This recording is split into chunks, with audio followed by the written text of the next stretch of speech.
time. It's an honor to be on you guys' show, man. What's up, teammate? It's been too long. Oh, the great Jalen Rose. Thank y'all guys for having me on the show, man. I'm in the group text. Y'all didn't know it, huh? Yo, I got 7 Knicks jerseys on. I usually watch y'all while I'm on my elliptical.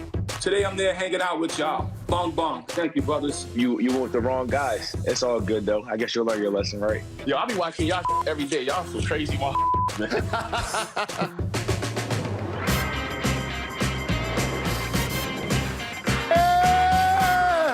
He's Jalen Rose. I'm David Jacoby. Yes. We are Jalen and Jacoby. What is it that we do? We give the people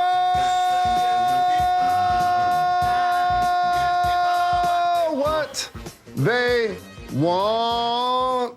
Football was back last night. It was so good to see the uniforms on television, although none of the superstars were wearing them on the field. But still, there were some very interesting revelations about the future of Dak Prescott and the Cowboys. We'll get to those, but we start, as we have for a few months now, with Aaron Rodgers and his future with the Packers. Remember, they said they were going to review Rodgers' situation after this season. Well, it seems like there's been some more rumors and whispers that if he were to, want to leave the franchise, that the franchise would facilitate that for him. Jalen, this keeps getting stranger and stranger. What is the future for Rodgers this year and moving forward?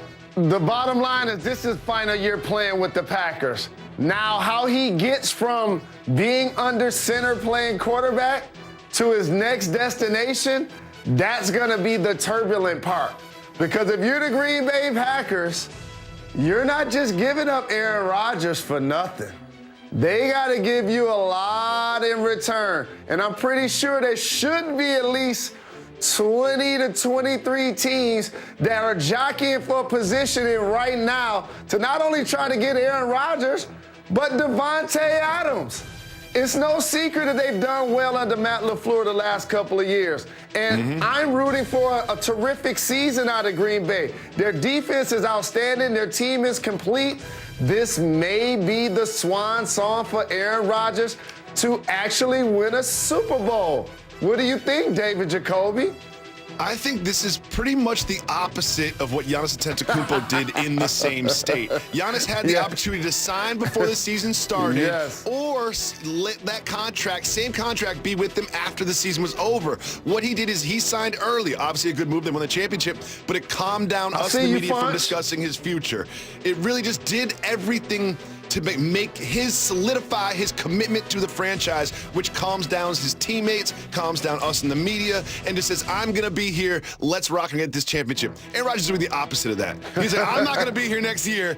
And when you think about the way he's been discussing this, he's not even being shy about it. Let's listen to a very telling comment from him in his latest press conference.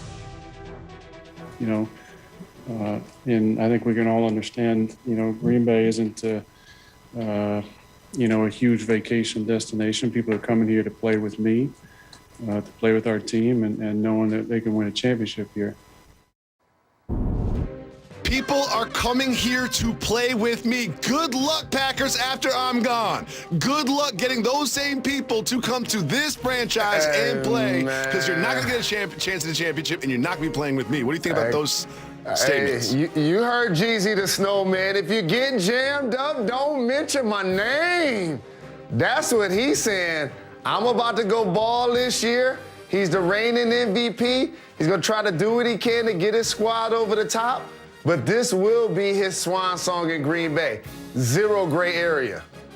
Something tells me this won't be the last time we discuss the future of Aaron Rodgers and the Green Bay Packers. But, Jalen, we had some actual football on the field, the Hall of Fame game between the Cowboys and the Steelers in Canton, Ohio. I don't even know why I was watching this. I can't believe I was watching this. I'm sitting here watching the whole game. They can't score. They can't kick extra points. This was a mess of a football game, but I'm glad I did watch it because they did an interview with Dak Prescott, and he said something I found really interesting. Let's listen to the quarterback of the Cowboys.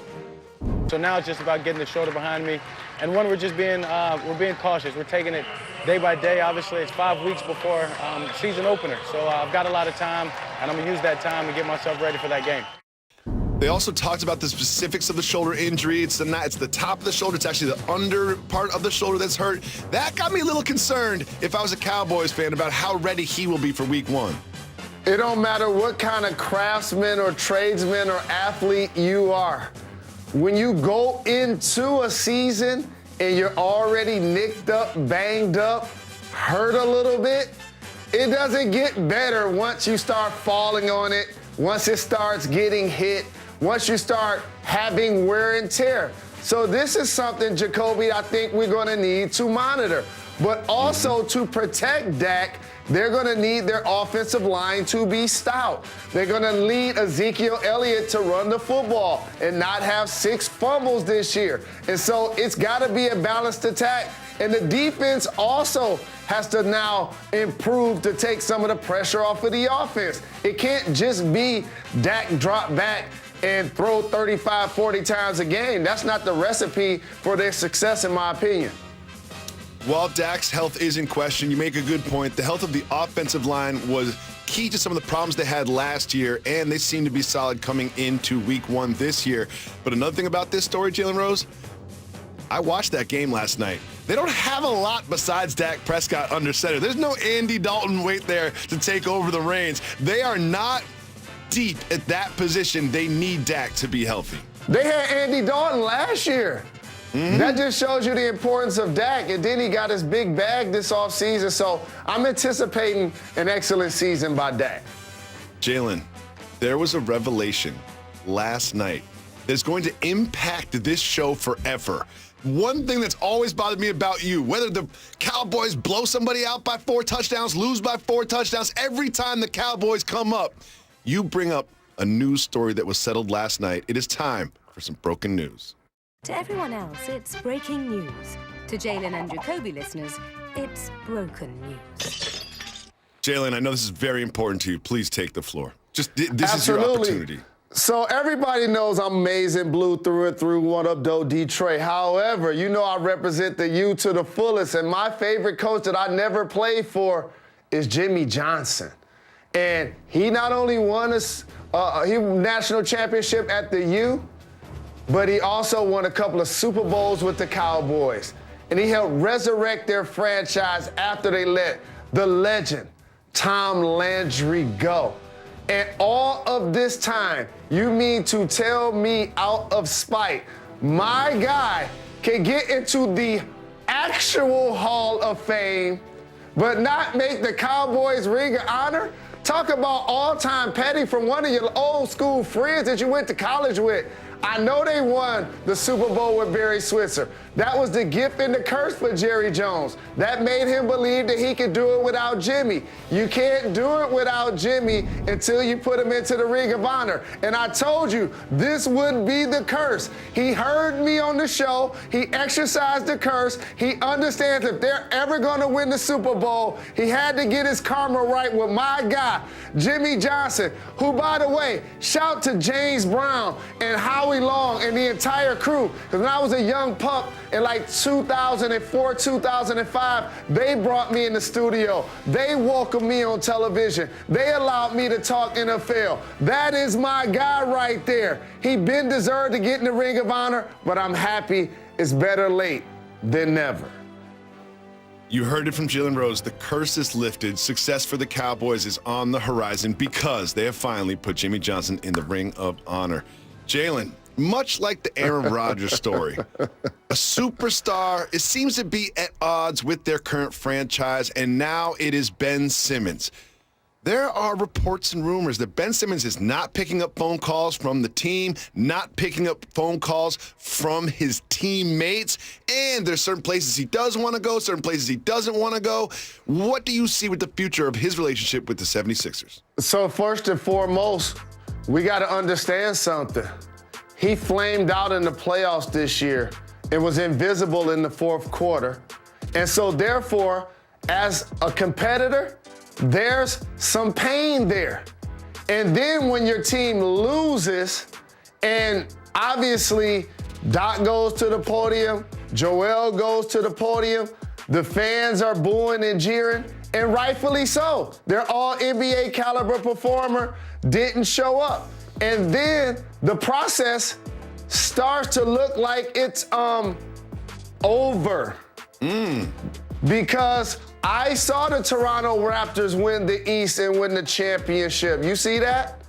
I saw the Miami Heat win the East. I just saw the Milwaukee Bucks win the East and win the championship. I don't believe they're getting closer to winning the East, even though they had the #1 seed last year. Let me tell you the ways. The Nets are gonna be healthy this year, right?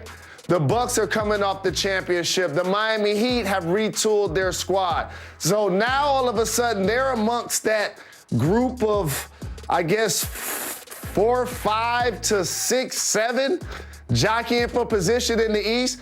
So it's gonna be interesting to see how the Sixers play this, because you wanna get an all-star level player in return for a great player, and I'm calling Ben Simmons a great player. Like Ben Simmons, he just can't be your primary ball handler and point guard in the half court if he's not gonna take shots outside of the paint.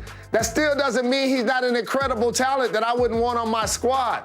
But are you gonna get fair value in return?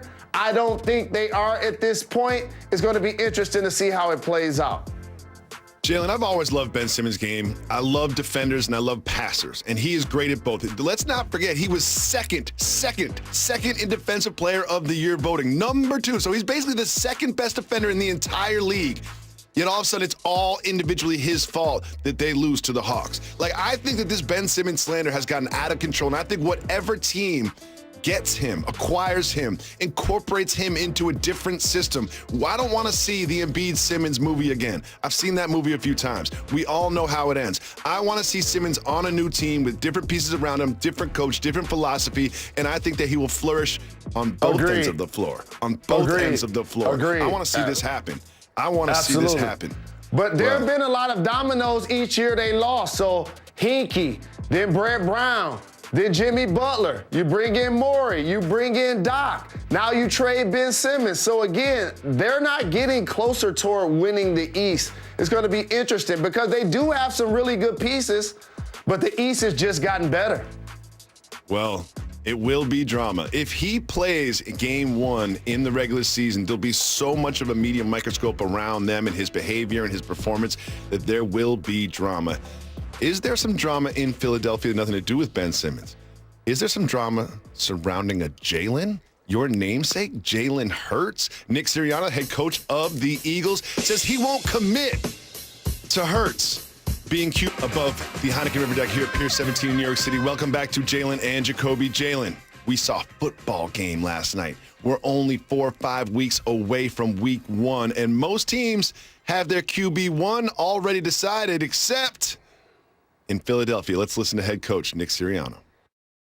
There's just no rush there on having to do that, and we just want him to continue to impress and show like he has, and yeah, we're just not there yet. Okay, Jalen. The other quarterbacks in Philadelphia, just to remind you, are Joe Flacco and Nick Mullins. Some tells me Jalen Hurts should be named the starter for the Eagles. All positions aren't created equal. Didn't you just say the season is about to start in 4 or 5 weeks? Like, Yes, I know you come in as the head coach and you like everybody's job is equal. And the backup linebacker got a chance to take over for the starting linebacker. This is the quarterback position, okay? This should and is gonna be Jalen Hurts' job. You know what you should do? Go to the podium and breed confidence in your young quarterback and breed confidence into your football team who's not scheduled to win the NFC least this year, okay? You at least want him to continue to improve and build him up. This idea that, we just gonna wait to decide and he's not there yet. He was doing it before you got there. And lastly, I never like to see a Jalen hurt. I know that hurts you to see Jalen Hurts disrespected like this. But one of the things about this particular franchise, Mr. Sirianni, It's always been the Carson Wentz or Foles, and there's Wentz or Hurts. Like, what you need to do is commit to one quarterback, and this settles everything down. And some tells me that he will be the starter week 1 and throughout the season if he can stay healthy. Moving on, Jalen Rose. Seems like free agency is starting to fizzle down, but there's still some impactful moves being made. One to a team that you and I both love. The Charlotte Hornets have acquired Kelly Oubre Jr. What do you think about his fit on that roster? So a lot of your fit has to do with the pace that the team plays with offensively. And when he first got to the Warriors, when you have Steph Curry in the half court, you're going to have a breakneck speed. It's going to be like Manhattan at 12 in the afternoon on a Saturday. It's just like everything's happening, passing, cutting, moving. And so now when he goes to the Hornets, it's going to be more traditional. They play windshield wiper fast because LaMelo Ball continues to make sure the basketball has energy. And so now his offense is going to settle in. His percentages are going to go up. He's going to be a defender and a scorer and a finisher for the Hornets. And again, I'm liking what I'm seeing overall from the Eastern Conference. Every move for each team is not designed to necessarily win Game 7 of the NBA Finals next year. But I'll tell you what, you add Melo to go with Kelly Oubre and the young players that they're continuing to build. You saw how Miles Bridges took a leap and P.J. Washington got a lot better. So I like what they're doing with the Hornets. I do like what they're doing with the Hornets. And when you talk about Russell Westbrook added to the Lakers, like, that is a big deal. This is just kind of a little deal, but it's going to really solidify them as a playoff contender in the Eastern Conference. And I just like what this franchise is doing under their newer head coach. They've got, as you mentioned, LaMelo Ball, my favorite rookie in the league last year. They've got Scary Terry. Hayward comes back. He could be healthy. Washington, Biyombo. And now you add Oubre. I do like what they're doing. They drafted Book Knight. This is a good news. If I'm in Charlotte and I'm a Hornets fan, this is the best I've felt about my franchise in a long time. Jalen, tonight, the gold medal game between Team USA and France. Team USA lost to France early on during this tournament. How in jeopardy do you think they are of losing again in the gold medal game? I think they're in jeopardy, but I want to see us get a gold medal. But again, can somebody guard Evan Fournier? I know a team that has all of the great players that we have, that may seem like a laugher to somebody like you who felt like, man, he joined my Knicks for almost $80 million, but he crushed us in the previous game they beat us. So we got to find a way to slow him down. I got you. Drew Holiday, Evan Fournier, you stay next to him the entire time. That's one side of the basket. Other side of the basket, just give the ball to Kevin Durant. I know there's so many talented players, Booker and Lillard. Just give the ball to Kevin Durant. They have no answer for him. No one has had an answer for him. Everybody put your egos aside and say, KD, bring us the gold. Because his gold medal is going to look just like your gold medal if you are one of those other scorers on Team USA. Clear it out. Let it rain, clear it out. Let it rain, clear it out. As we get to the end of free agency, it's time for you and I to sort of take a 3,000-foot look at exactly who are some of the winners, who are some of the most impactful deals, and we will do that right after this on Jalen and Jacoby. Impactful free agency week. What are some of the biggest roster changes that you think are good for the team? I say the Miami Heat, they signed 4 of their 5 starters, including Duncan Robinson, who's a sniper, Jimmy Butler, to go with Bam Adebayo. Something that really happened under the radar besides picking up Kyle Lowry, they also retained Victor Oladipo for another year as well. So if he could be healthy, I would say the Miami Heat, definitely the winners this week. The other winners, D-Block. D-Block! There is no winner Jada bigger than the Styles lock and Sheik Luch this week. Absolutely. Jalen, I know it's cliched. It's a very media thing to do, but I got to give it to the Lakers. I absolutely have to give it. They added Carmelo Anthony. Oh, they added that man, Russell Westbrook. And then when everyone's calling him old, they re-signed THT. They bring in Malik Monk for some shooting. They've got Trevor Ariza. And Jalen, we also have to mention something that's very important to both of us, and that is a new Nas album tonight. I'll be listening to that. And at some point, I believe Kanye is going to drop an album. I don't know when, but I believe he is going to drop an album. Mr. Rose, how excited are you to listen to these? Shout out to Nas and shout to Hit Boy. Look at you. Look at young Jalen and young Nas. God. Look.